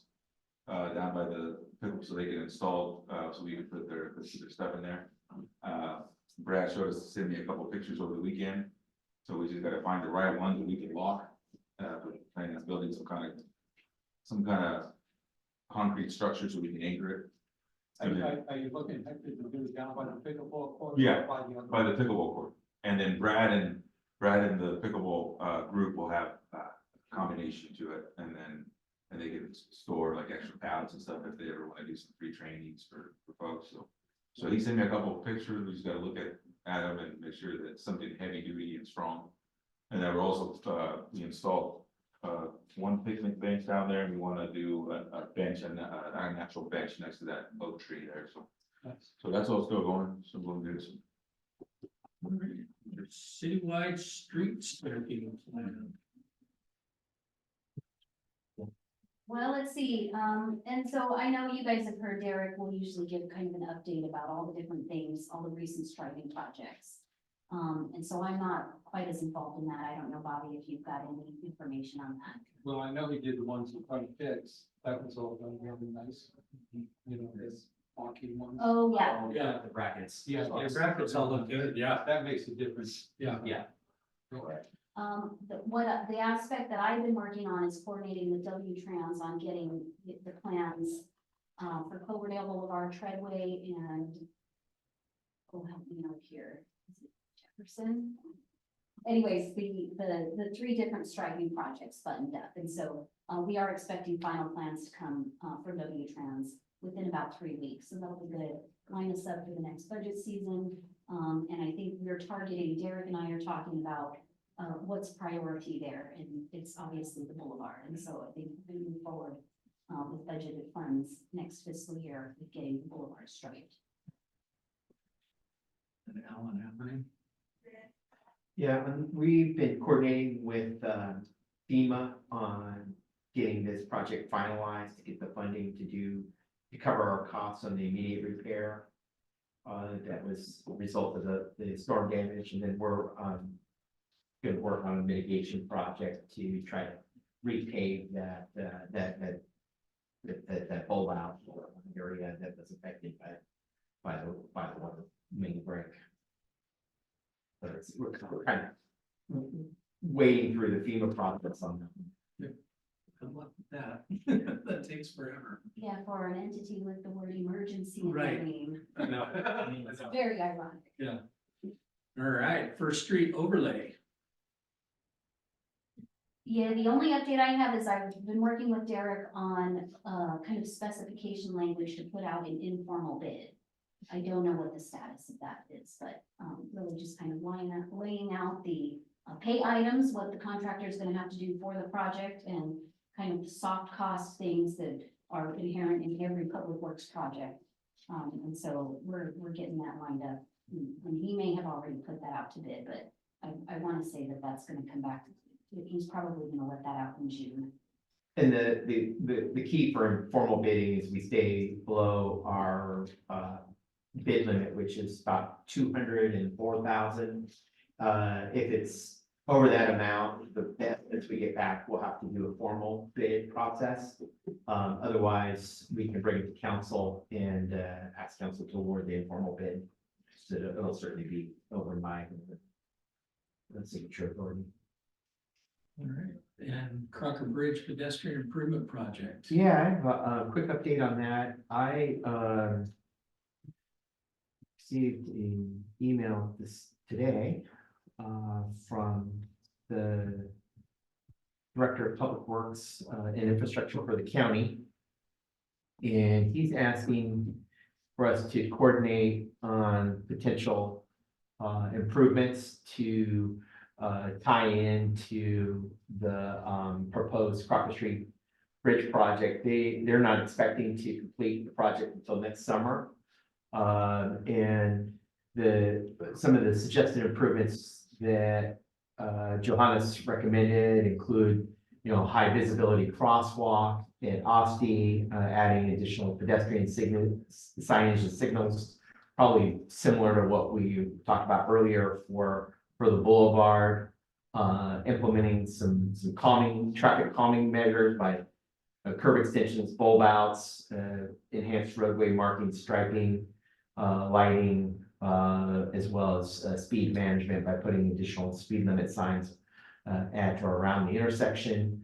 I think our interest was looking at opportunities that,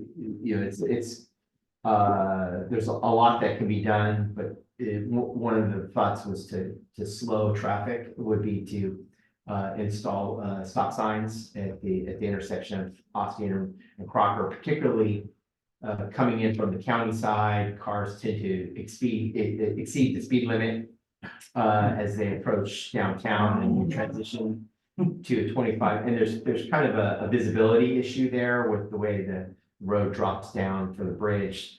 So I think for next steps, we should direct staff to coordinate with Johannes to see if the county would be interested in can support any funding for some of these improvements.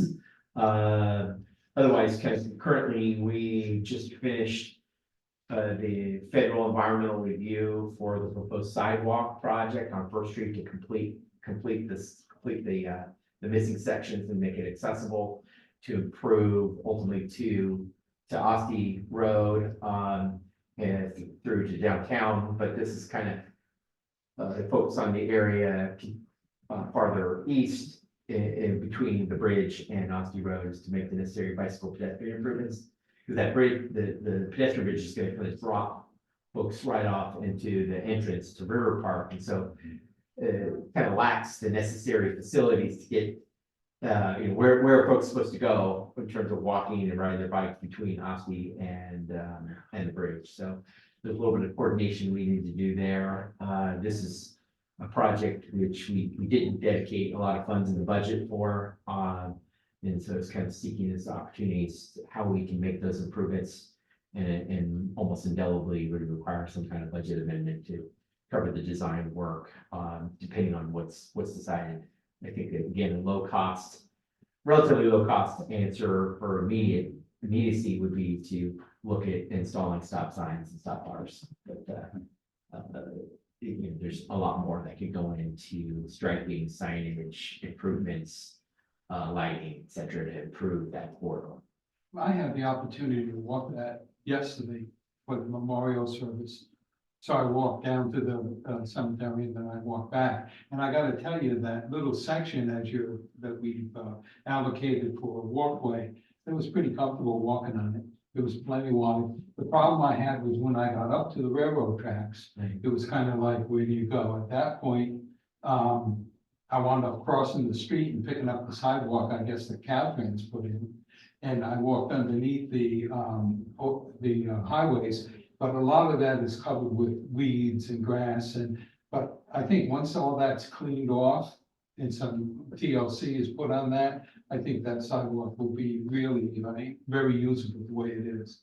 So, anyhow. And I think that's, as you outlined it, Councilmember, it's exactly kind of one, the vision would be to complete the sidewalk, the missing sections and make them accessible with the appropriate truncated domes and so forth along that entire southern side of First Street all the way down to downtown. But to also provide those pedestrian connections between where you walk from the cemetery to kind of the train tracks and to be able to get across safely. Yeah. And likewise, the bicyclists right now, it's kind of, do they go outside that path or inside that path? And Confusing. it's kind of confusing.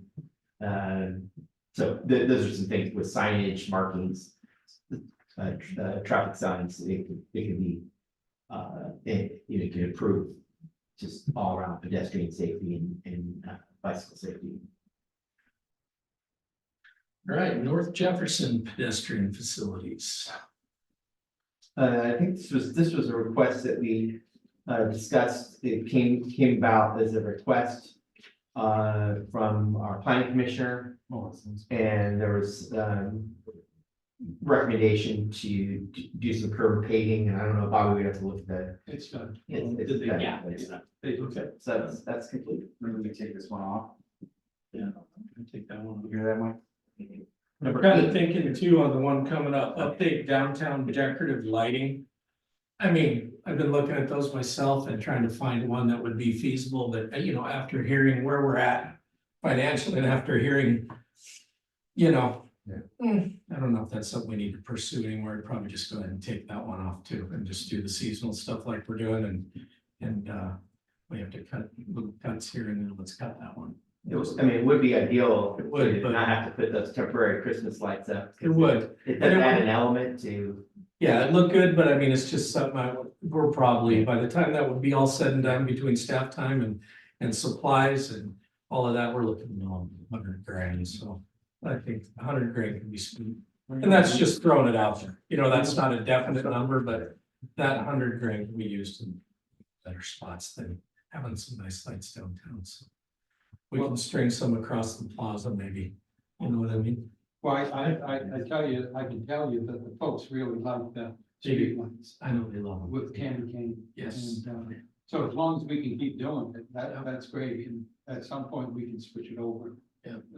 You know, we'll try to do that. Throw some of the, maybe A couple of the GE lights or whatever, the ones that everybody's looking at their decks now across the plaza for Friday night or whatever, and light it up, and that should, you know, take care of the craving for lights. So, yeah, we can go ahead and remove that one too. 8 and 9, Mike. And then Clark Avenue Rehab, you just covered that one. So put, or 60% design. we're gonna meet with Coastland, tomorrow morning to go over our comments on the 50% Okay. plans. Okay. And so anyways, that's moving along. He expressed to me that they're essentially done. And then I made some comments at him, so maybe not quite as done. And Bobby, I'm not sure, I think that I don't know if this happened, but they were looking for existing structural section. And Derek thought that you had sent that. Oh, are you talking about the cutouts? Yes. It's already done, yeah, I sent it off Okay, to Steve. perfect. Citywide drought relief water systems project implementations. Well, we still continue with our, the main components include the water meter project, I think. For the most part, we've wrapped that project up, though there in some cases, there were some wrong size meters installed and Derek's coordinating with getting the correct meters installed for those residents. And then on SCADA, another big one. Vanessa, you update on SCADA? Yeah, we're struggling with the consultant ARC sign, providing deliverables and sticking to the schedule. And so right now they're at least about 2 months behind, and we're, you know, just come to Jesus. It's time, we have to have a come to Right. Jesus meeting, and either they need to be absolutely 100% held accountable for sticking to an updated schedule, or we're gonna have to talk about something else. Gotcha. Anyways, but we are under a timeline. We're committed to deliver these projects, and I'm concerned now with ArcSign's lack of performance and project delivery. And it's tough because ArcSign is one of the few firms that has the necessary technical expertise to design SCADA systems, so there's not a lot of options for us.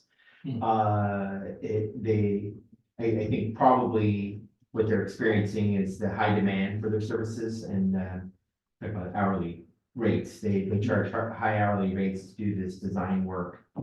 And anything that's not clearly articulated in the scope, it's a scope change. It's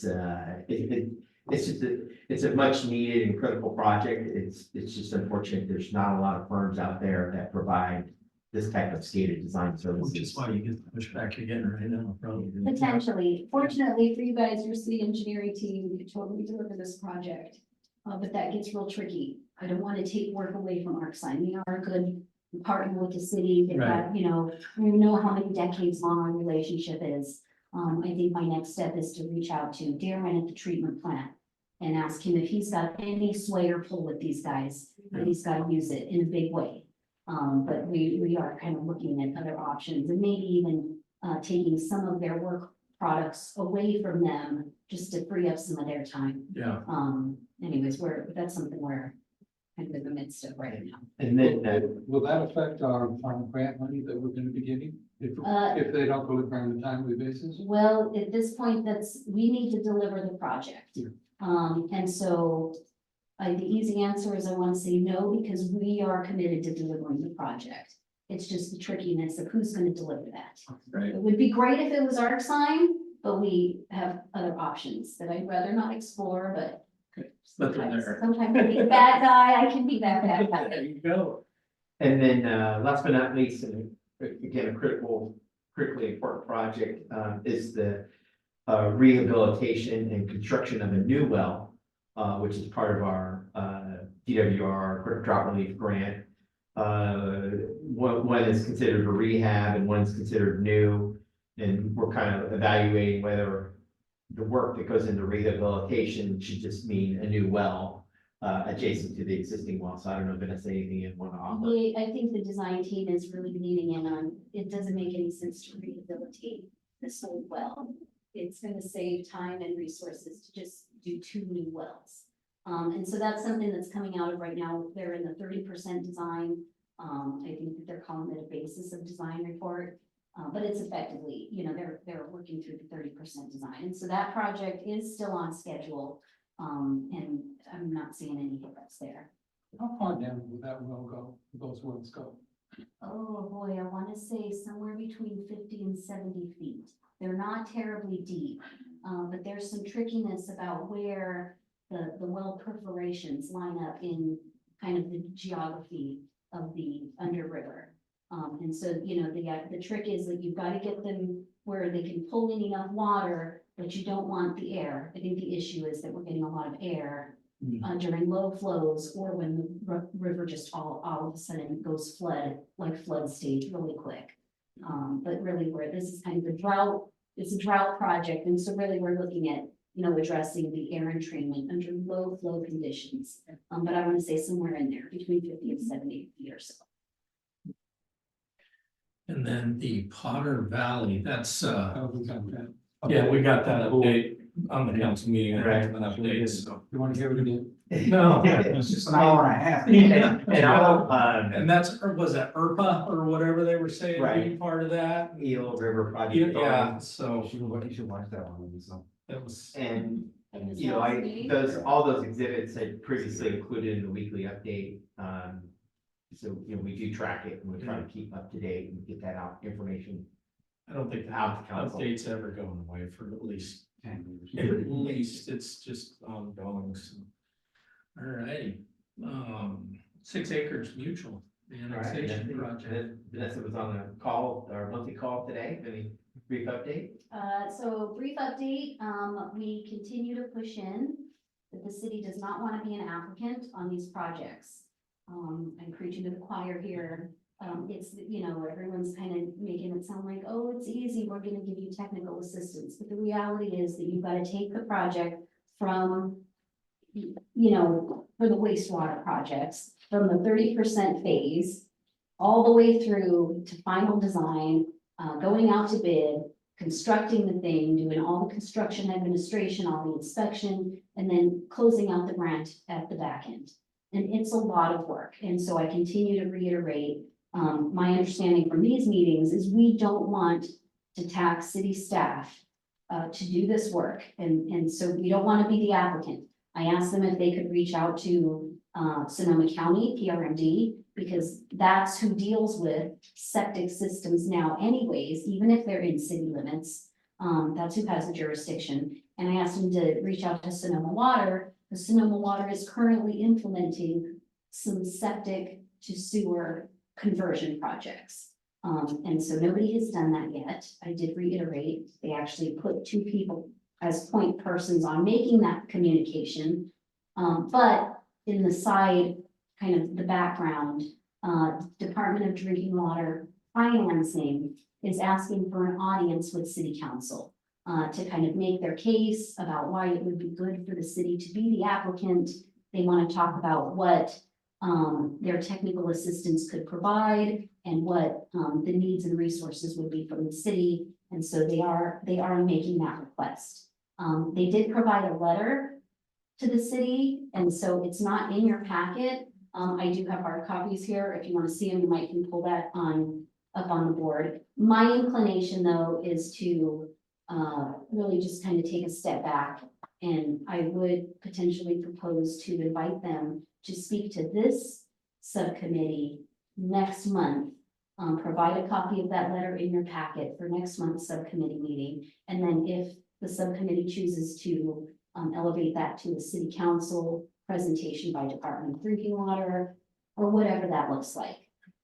Anyways, I could pass this thing out right now. I can read the letter to you what it says, but it's basically the state supports Cloverdale being the applicant for all of the projects. So we have 6 acres water project, we have 6 acres and South Cloverdale sewer projects, and then we have South Cloverdale water project.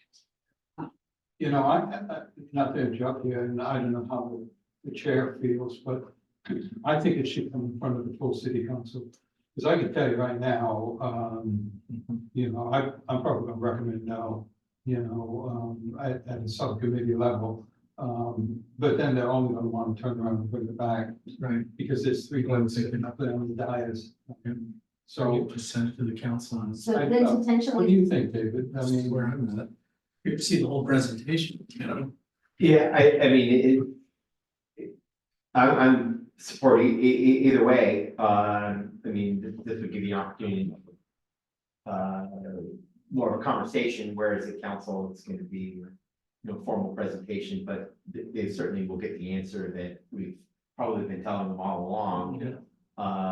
And it's, you know, these meetings are tough. There's probably 30 from the state and, you know, a few of us, and the pressure by the residents and firms working on the project is immense. Every meeting they push. We did submit our request for funding, for reimbursement of our the expenses that we've incurred since this, not since the effort originally began, but since they started funding some of the work, which is, you know, a little, not even quite 2 years, and it's about $30,000. That kind of gives you. Received anything? not yet. No, and the, what we see in the way that the state funds its efforts is that because these are very challenging projects, there's a lot of change orders, there's a lot of need for additional information. And basically they want us to be in that driver's seat to be able to deal with and manage all of those change orders, where they do it very slow and bureaucratically. But what would probably happen is we'd still be subject to those bureaucratic processes. It's just the city would be the one that's being held responsible. So it is very challenging when you have 30 state representatives all kind of pointing the finger at you at these meetings, wanting us to take on this responsibility. But again, that's where council can give you the clear message. right, it's too big a responsibility for our small city. That's what I'm thinking too. Yeah. And then They need the big voice. right, I articulated that exact point at the last meeting was, you know, we have to understand, we have a limited budget and we have limited staff resources to be able to take on what's otherwise a major project. And we get requests to, deviate from city standards kind of quite frequently, and it puts us in a tough position, because we generally say, no, unless you provide some backup to support, why you're deviating from city standards. And yet they don't provide the backup, they just argue with us as to why they should be able to deviate, because it costs the state more money. Am I characterizing that right? Yes, There it is. that's. I'd say just bring them to council. Okay, so- No need to bring them here, let's just get the answer they are not looking for. So at then council. potentially, I don't know, June 12th, I mean, that, we'll have to look and see whether that's better for June 12th or June 28th. Anyway, so we'll touch base in city staff and kind of, totally front load first meeting and have nothing on the second week. Gotcha. Okay, but we'll talk about moving that forward. And so I'll reach out to Department of Drinking Water and tell them to prepare for that, and that's city staff dials that date in better. Real quick update on the next item, recycled water planning study. We have coordinated with the United States Bureau of Reclamation on our final scope of work, and we're just waiting for a funding agreement that would support basically the whole effort to study the move to a tertiary treatment point. So we're just kind of holding until the feds provide us with the funding agreement. And then on the sewer manhole rehab, we completed our sewer manhole rehabilitation work as part of our annual program. So I want to acknowledge the great work that our wastewater treatment plant operator oversaw, and with Mixis. That basically concludes the work that we've had planned for this fiscal year, and we'll be looking at our part of our annual program next year, whether we want to tackle additional lining or additional manholes. We've gotten 3 off this list today, that's pretty good. 15, Mike. Yeah, new 15 makes it. And then we're just down to the airport activities and department head update, so. Just since our director is out, I know, Bobby, is there anything that you wanted to just provide in terms of an update? The flagpole got installed, and we'll be working on raising the pride flag in anticipation of Pride Month in June. Right. I think my request was to move the state flag over. Typically, you see the state flag on Have the. we ever come up with which state, or not state flag, but which city flag we were gonna go with? Do we have one, or? We have one, it was missing the right connectors, the grommets, so. We're gonna look at whether to use our old flag, or not. We don't have an old flag, but to use the old city symbol with clover and the oranges, versus our city symbol. But it does look, and I found I took some pictures of other flags in other cities and our flag poles, and they typically have the US flag on one and the state flag on the other, and then any commemorative flags below the state flag. So, So we'll kind of look at. yeah, I like that old, the old Cloverdale one too, when we found I these. think that thing's made for the outdoors. Yes, Bob. I just have one comment from Public Works. I want to thank the responsible parties for getting the hometown heroes banners up. Really appreciate that. They were up for Memorial Day, and that's the key. We'll get them down, or they'll be there for the summer months, and then we'll move back to the rental. And we put last week, we put an item in the weekly newsletter. Yeah. Promoting it, and I acknowledged the quote by Councilmember Walter, and got it correct this time. They searched both the Marines and Navy. Yeah. Not the Army. And Bob, I just want to thank you. I know on your end, that's something that you undertake by yourself.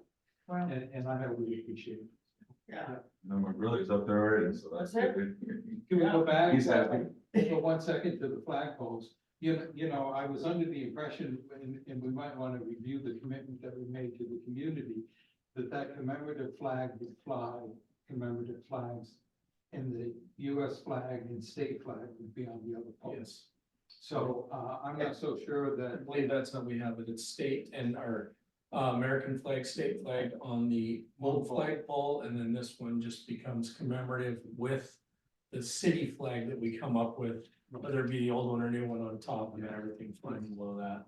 I think the only caveat with We'll keep it that way, not having a city flag available, Yeah, that'll be we'll have a the- pride flag that will fly. Yeah.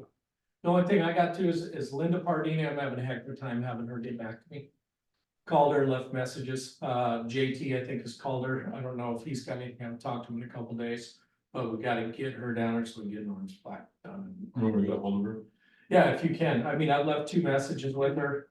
She's for some reason not calling back. did you get the plaque already? Yes, got the plaque. I figured out the plaque. We've got everything done so we can wrap that up, because I know the Lions Club and a few other people, she wanted to come down and do like a big photo op with it and all that stuff to get her taken care of, and we can wipe that off our plate too, but. That was gonna be for future agenda, but that's just an agenda. And I don't have any future agenda, but anybody else? Future agenda? All righty, let's move to H, and at 3:30, let's go ahead and adjourn the meeting. Thank you, gentlemen. It was-